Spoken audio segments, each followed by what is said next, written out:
moom le président Ousmane Sonko nekkee ci wér gu yaramam terewul démb régime Macky Sall ci boppam bëggoon ko faa jëlee ne dañ koy delloowaat ci kaso bi.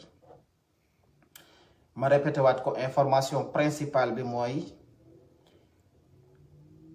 état de santé wér gu yaramu président Ousmane Sonko dafay gën di doy waar ndaxte lekkul, dinañ ci ñëwaat en détail. waaye information principale bi gannaaw ba mu nekkee ci situation yooyu ba nekk fële nga xamante ne moom mooy principal moom président Ousmane Sonko, nguuruk Macky Sall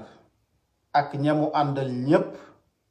ci condition yu jafe-jafe yi nga xamante ne moom président Ousmane Sonko nekk na ko ci wér gu yaramam,